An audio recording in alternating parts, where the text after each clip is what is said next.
The sky above planet Caro turned bright orange. As the small cargo shuttle fell through the dusty clouds, it spun in the air, metal shaking. Alarms ringing. Inside the ship, a mix of humans and aliens held on tight, their faces full of fear. Toma sat in the corner, strapped to his seat. He was a quiet man with messy hair and a calm face, while others screamed or prayed. He just closed his eyes and waited. The ship hit the ground with a loud crash. Dust flew everywhere. Metal bent. Sparks jumped from broken panels. The crash shook the land, but somehow the shuttle didn't explode. The emergency systems had worked, just enough to keep everyone alive. Hours later, when the dust cleared, the survivors stepped outside. There were 14 of them, 6 humans and 8 aliens. They stood on the dry, cracked land and looked around. The place was nothing but rocks, sand, and heat. There was no water, no trees, no animals, nothing. "We're stuck," said a short alien with green skin. His name was Parn. No signal, no rescue yet. One of the humans, a strong woman named Mira, checked the broken comms unit. "Best case, we wait 2 weeks before someone finds us."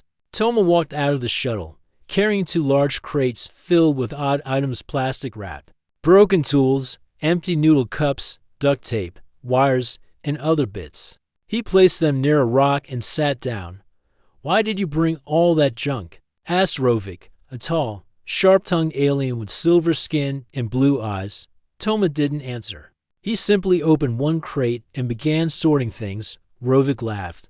"This is why humans are weird.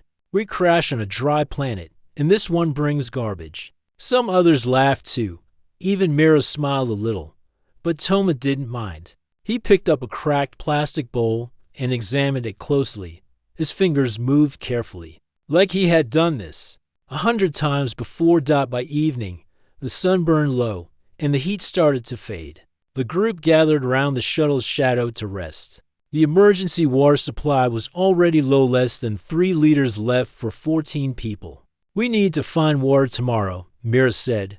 "We'll search the hills at sunrise, or dig," said Parn. "Maybe underground spring." Toma stood up and walked to them. In his hands, he held a strange little setup, a plastic cup at the center, surrounded by dark sand and small stones. Above it, he had stretched clear plastic wrap and tied it down with noodle cup rings and tape. "What's this now?" Rovik asked, frowning. "A solar still," Toma said softly. "It can make clean water from the air." Rovik laughed again. "With that, from air? You're joking." Toma said nothing. He placed the setup in the sun and walked back to his crate. The group didn't pay him any more attention. The night was cold, and the sky was full of stars. The group used blankets and thermal pads to stay warm. Toma stayed near his supplies, checking his setup again before sleeping. By morning, everyone woke tired and thirsty.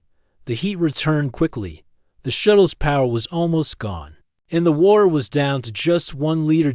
Mira made teams for searching. Rovik led one. Mira led another. Toma was left behind. "Let the junk man play with his toys," Rovik said, and they walked off. Toma didn't argue. He returned to the still. When he lifted the plastic wrap, there were 6 small drops of water in the cup. Not much, but clean. He sipped it quietly and smiled. A young human girl named Lonnie had stayed back. She was too weak to walk far. Her alien guardian, Nell, stayed with her. Nell noticed Toma's actions. "What are you doing?" she asked. "Making water," Toma said. "From nothing, from heat and patience." Nell watched him build another. Still, this time using a bent antenna, foil, and a cup. She didn't laugh. She helped out by noon. The search parties returned. They found no water. The land was dry in every direction. Everyone looked tired and angry. Rovik dropped to the ground. "Nothing.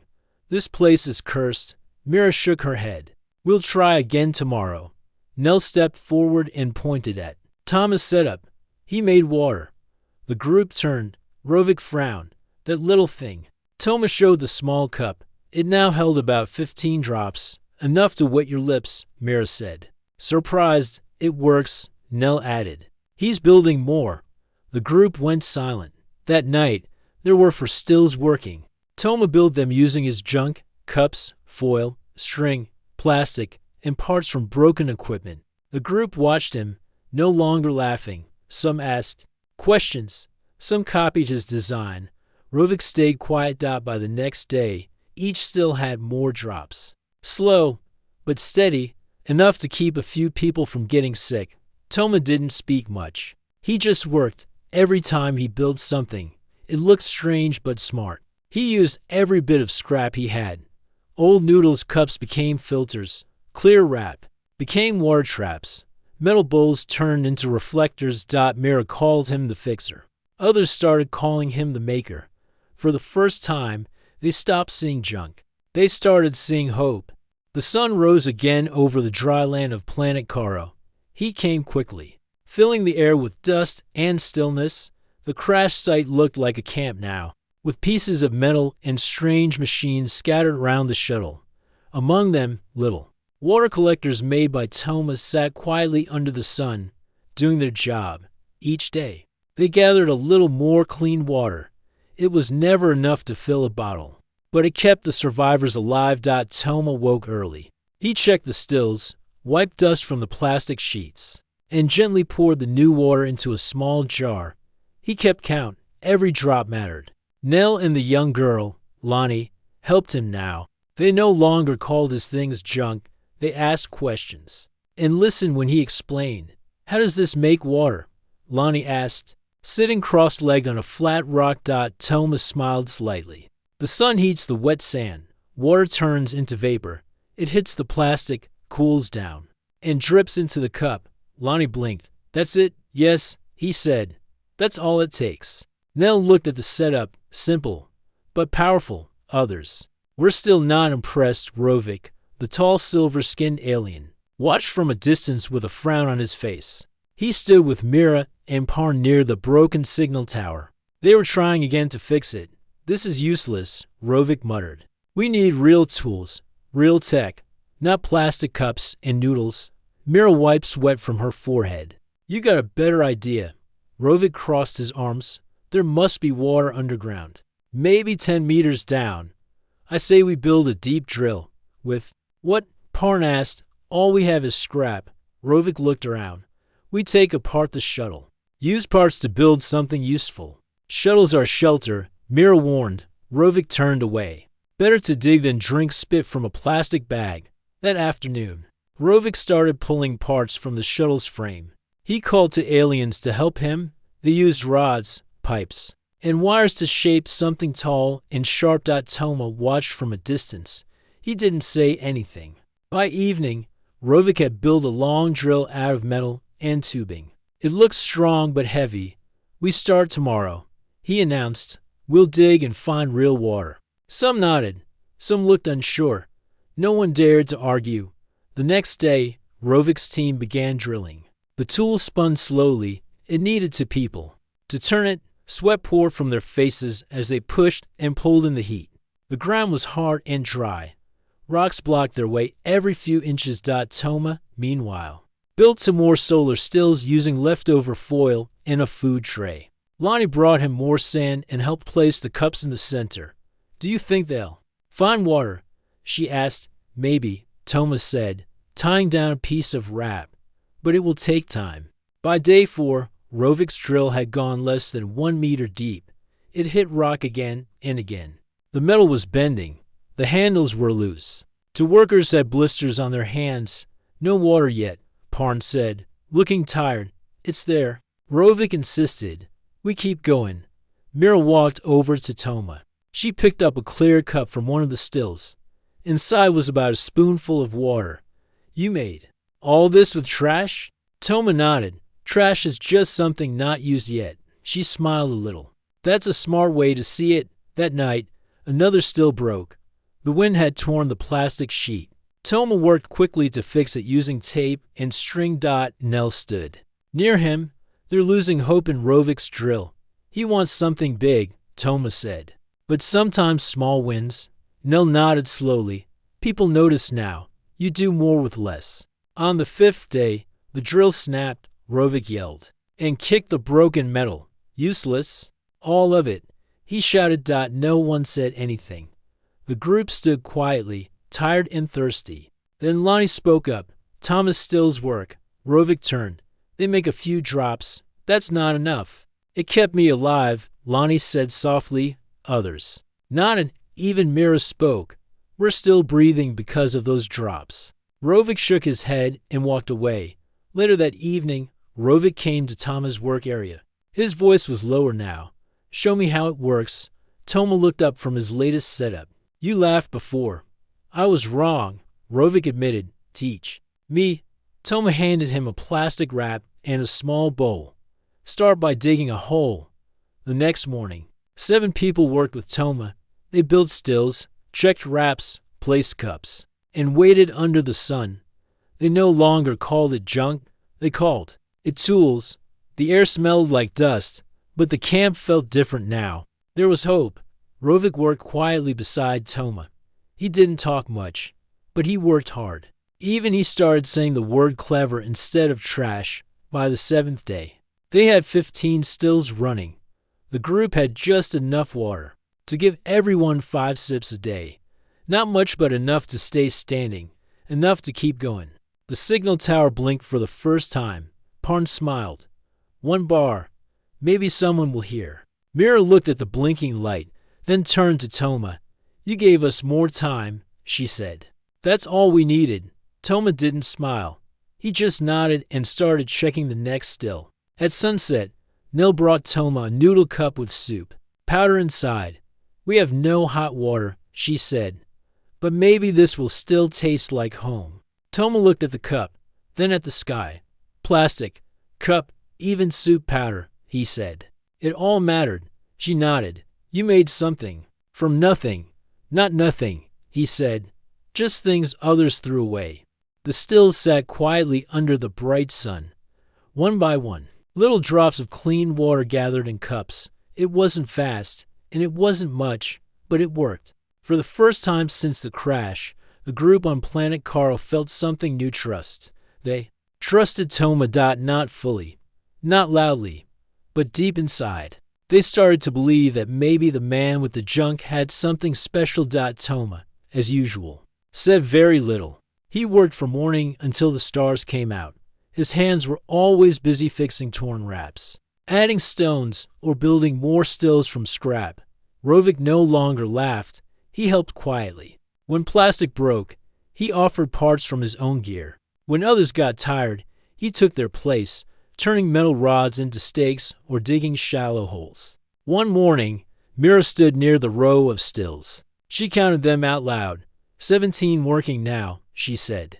That's about 1 full cup of water per day. Toma nodded. Enough to stay alive. Still no signal. Parn added, but the tower's getting stronger. Lonnie, holding her small water jar, looked up at Mira. We can wait longer now, right? Mira smiled. Yes, we can wait. That afternoon, dark clouds appeared on the horizon. Nell frowned. Is it rain? No. Toma said. Just a dust storm. Cover everything. The wind started strong and fast. Dust flew into the air, turning the sky brown. Everyone grabbed blankets and metal sheets. The stills had to be covered or they would break. Toma ran from one to another, tying plastic down and covering cups. Don't let the wraps tear, he shouted, the wind pulling at his shirt. Rovik and Mira helped him. So did Nell, Lonnie, and Parn. It was no longer his work. It was their work. For 2 hours, the storm hit the land. Sand flew like tiny knives. The shuttle creaked under the pressure. The sky turned dark, but the group stayed close. They worked together. And when the wind stopped, all 17 stills were still standing. The next morning, the sky was clear again. The sun returned and the air was dry. But something had changed.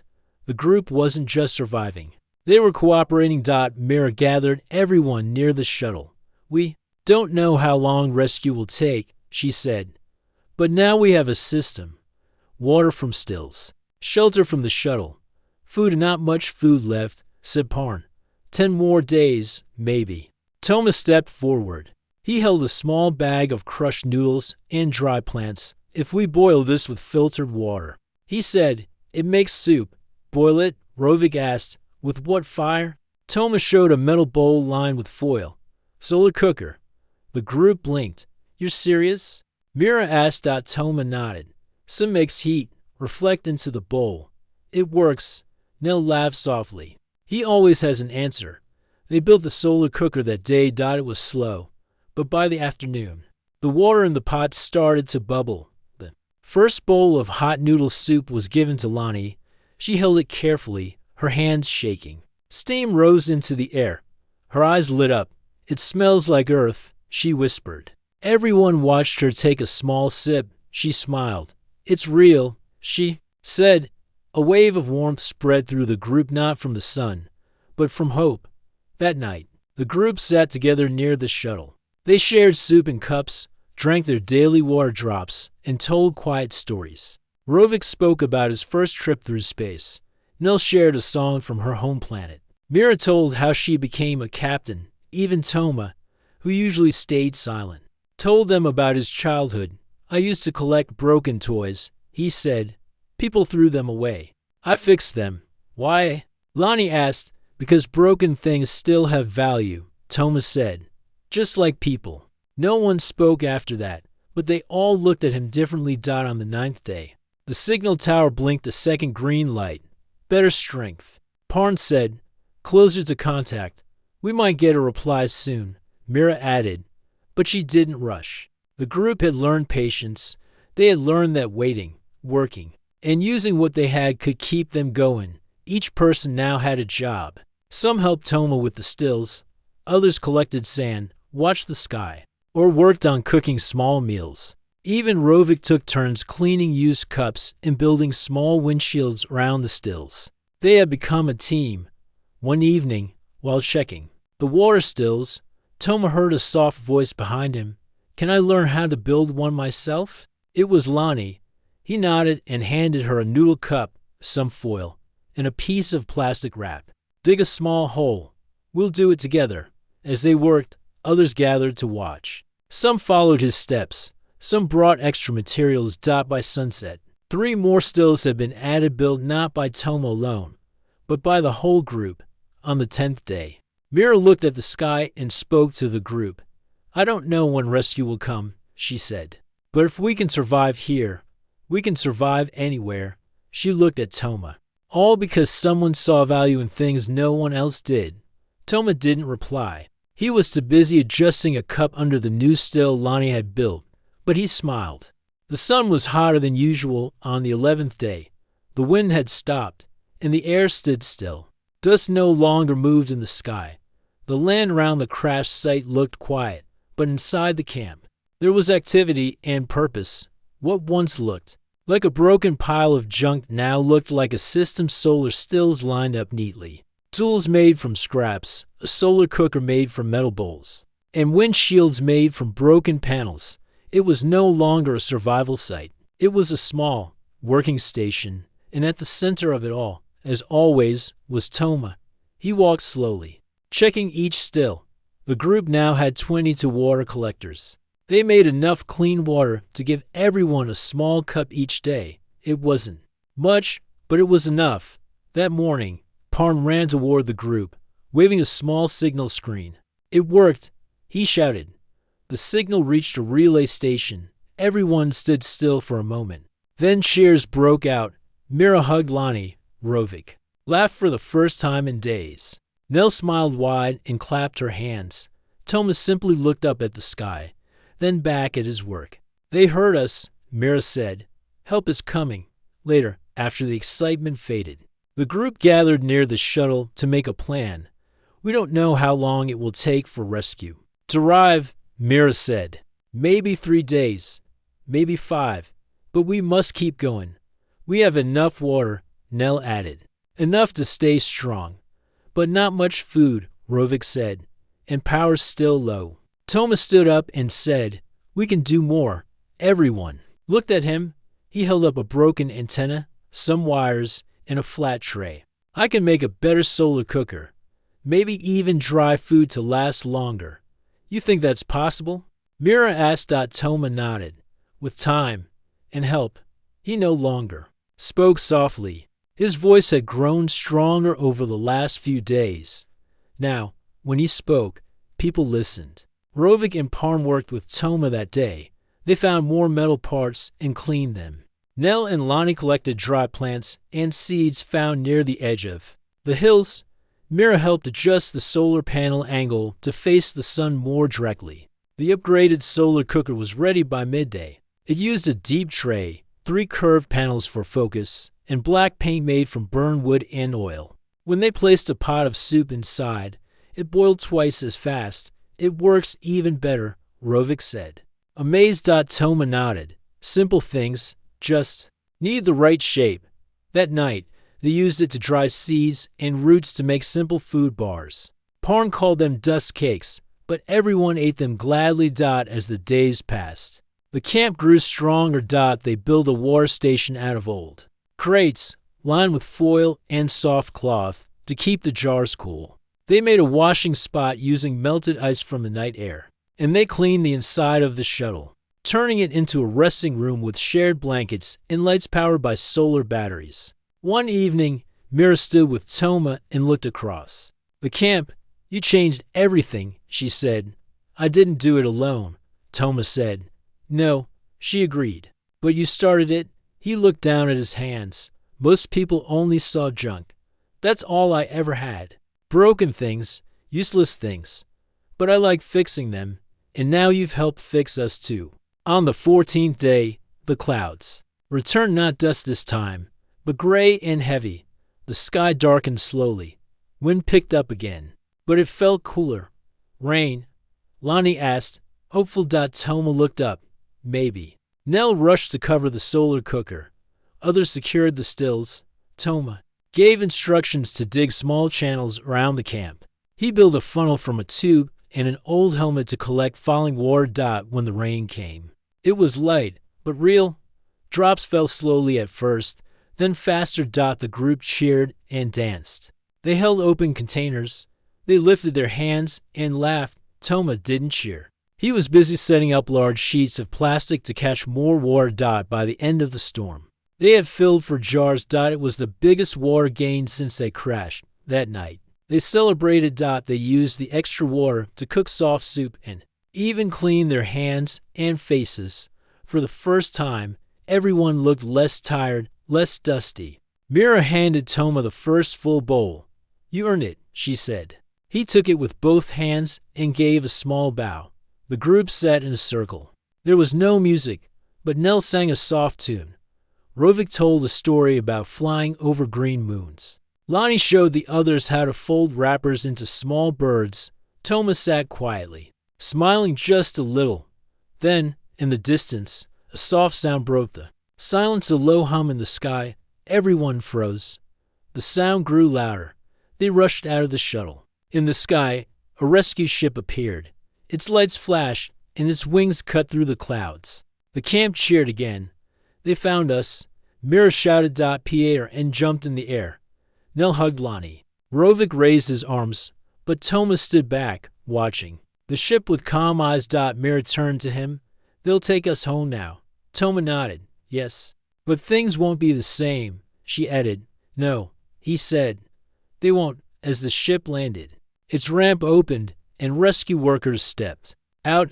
They looked around, surprised. Instead of a broken site, they saw a working camp, water collectors, a solar kitchen, and strong survivors. One of them looked at Toma. Did you build all this? No. He said, we built it. The rescue ship landed with a soft thump, kicking up light dust as its engines powered down. Its lights blinked gently. For the survivors, it looked like a dream come true. The crew stepped out in clean uniforms, carrying scanners and first aid kits.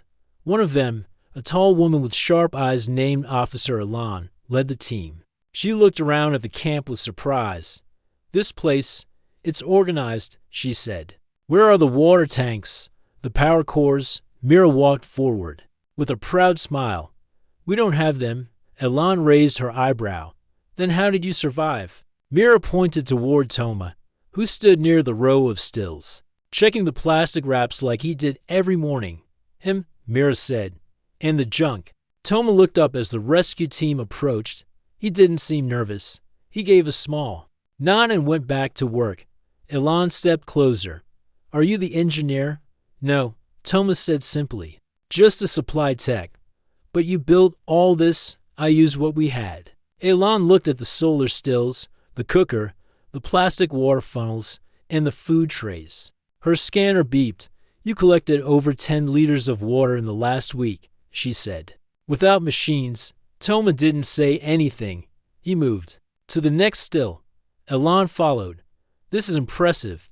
You use plastic wrap, noodle cups, and sunlight. Yes, and this one? She asked, pointing to a newer model with foil and a black pot. Solar cooker, Toma replied. For soup and drying food, a younger rescue crew member whispered, genius, inside the shuttle. The rest of the survivors packed their things. No folded blankets. Lonnie hugged her small jar of water. Rovik polished one of the stills like it was made of gold. This saved me, he said to the young rescue crew. A noodle cup and a little heat. Mira helped guide the crew, explaining how every tool had a purpose. She showed the windshields, made from shuttle parts, the jars used to store water, the filter made from charcoal and sand. They laughed at it at first, she said. Now, we call it brilliant. The rescue team took photos of everything. Officer Elan recorded a full report. Survivors created functioning water and food systems using discarded materials. Leadership shifted from traditional command to cooperative. Survival. Then she added one more line, central figure. Toma, human technician, junk genius. Before leaving, Elan walked up to Toma again. You should come work with us, she said. You'd be valuable in training camps. I don't need a title, Toma said. I just fix things. But not many people can turn trash into survival tools. Toma shrugged. They can. They just don't try. Elan smiled. Still, we'll add your name to the official report. Toma nodded. Then he walked to each still and gently poured the last water drops into jars for the journey. Inside the rescue ship, the survivors found clean clothes, warm food, and working lights. It felt strange after so many days living with almost nothing. Lonnie sat near a window with a warm blanket. Nell looked at her. Do you miss the camp? A little, Lonnie said. We built it together. It felt like ours. Nell nodded. Sometimes. Small things matter more than big ones. As the ship rose into the air, the group watched their camp grow smaller and smaller. I hope someone finds it, Mira said. They could learn from it. They could live because of it. Parn added. Toma sat quietly, holding a small metal cup in his hands. It had a small dent and a noodle wrapper still stuck on the side. He had kept it as a memory.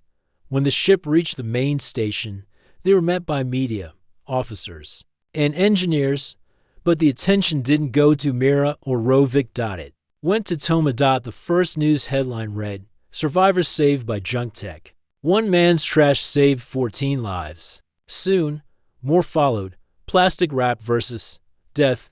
The human who beat the desert. No machines, no tools. Just Toma. Human ingenuity shocks galactic scientists. Toma was invited to speak at a science school. He said very little. He showed photos of the stills, the cooker, and the first drops of water. I didn't invent anything. He told them, I just used what I had. One student raised a hand. But where did you learn it? Toma smiled. From a noodle cup. It said, just add water. So I found a way to do that. The room went quiet, then filled with laughter and applause. In the following weeks, engineers built training camps based on his designs. A guidebook was written with his name on the cover. Survive with scrap, simple tools for harsh worlds. By Toma, aliens and humans alike started copying his methods. Colonies on dry planets set up solar stills. Water filters made from junk became common in rescue kits. The phrase Toma became popular slang among young explorers. It meant fix it with whatever you've got. But while others celebrated, Toma stayed quiet. He refused awards. He declined interviews. He only asked for one thing, a workshop on a dry moon near a human colony. I just want to teach, he said, and build. They gave him the space, and he turned it into a learning center for kids, travelers, and colonists who wanted to know how to survive with very little.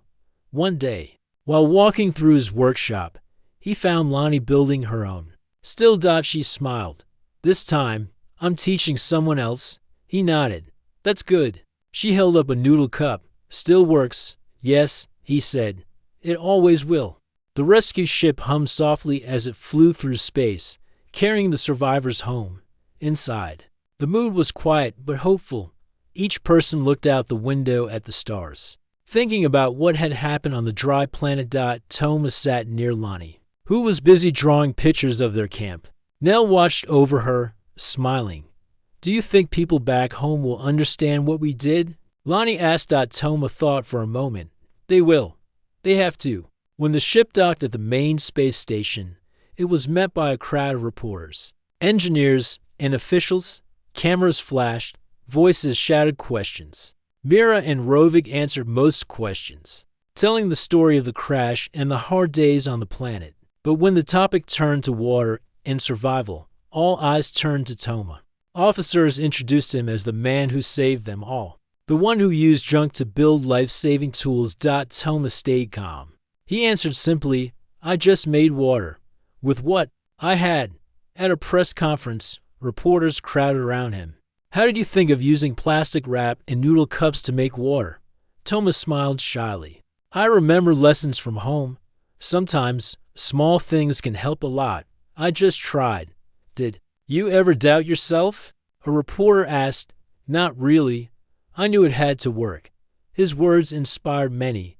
The news spread fast. Galactic media called it the junk genius story. People were amazed that a simple supply tech could save 14 lives with plastic, and sunlight. Children made models of solar stills. Scientists studied his designs. Colonies on desert planets shared his story. Toma became a symbol of hope and cleverness. The space station invited Toma to visit schools and training centers. There, he met students who had never seen a noodle cup or plastic wrap before. He showed them how to use simple things to make water and food. One student asked, Can I do it too? Anyone can, Toma said.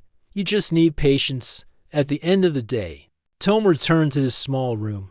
He looked at the simple metal cup he kept as a memory from the crash. It was dented and had scratches, but to him, it was a treasure. He whispered to himself, Junk saved us all. One morning, a message came from the Galactic Council. They invited Toma to speak at the next big summit on survival technology. He agreed. At the summit, leaders and experts listened carefully as Toma explained his ideas. He showed pictures of his water stills and solar cookers. He said, You don't always need big machines. Sometimes, small things work best. After the speech, many approached him. An engineer from a mining colony said, We want to build your designs for our workers. A teacher from a distant planet asked, Can you help train our students? Toma smiled. Yes, I want to share what I know. Back on Earth, Toma's story inspired new books and programs. People learned that even in hard times, humans could use their minds to solve problems. His phrase, Fix it with what you have, became popular. But Toma stayed humble. He said, I only did what was needed. His real joy came from helping others learn and survive. One evening, while looking at the stars, Nell came to him. You changed how people see humans, she said. Not just warriors, but builders. Toma nodded. We are many things. The survivors kept in touch. They sent messages about new projects inspired by Toma's ideas. Lonnie was training young explorers. Rovik was working on better water filters. Mira led rescue teams with better survival plans. Toma looked forward to the future. He knew that with simple tools and strong minds, humans and aliens could survive anything. And all it took was a little junk, a noodle cup, and hope. The sun shone brightly through the windows of the space station's conference room. Leaders, scientists, and explorers filled the seats, waiting for Toma's final speech at the summit. They had heard about his story, about how he saved lives with plastic wrap and noodle cups, but now they wanted to hear from him directly. Toma stood quietly at the front. His hands rested on the podium. He looked out at the crowd, then smiled softly. Thank you, he began. But I'm not a hero. I'm just someone who saw value in small things. He told them about the crash, the dry planet, and the hard days, about how others laughed at his junk, how he made water drop by drop, using only sunlight and plastic. Rap! The crowd listened closely. Some took notes, others nodded in respect after the speech. Many came to talk with Toma. They offered him jobs, awards, and titles. But Toma shook his head gently. I want none of those, he said. I only want to teach. He wanted to help others learn how to survive with little, how to use what they had, no matter where they were. A young explorer from a distant colony asked, "Will you come to my planet to teach us?" Toma smiled. "Yes, if I can." Back on Earth, a new center had opened. It was called the Survival Workshop. It was a place where people could learn to fix, build, and survive. Toma had helped design it, but he did not run it. He preferred to teach quietly, hand by hand, helping one person at a time. One day, Lonnie visited him at the workshop. She held a small solar still she had made herself. "Look," she said. "I'm teaching others now." Toma smiled. "Good, that's how it should be." Toma spent his days in the workshop. He showed children how to make water from plastic wrap. He taught travelers how to build solar cookers. He helped colonists find new ways to survive on harsh worlds. He never forgot the noodle cup that started it all. It sat on a small shelf, a simple reminder.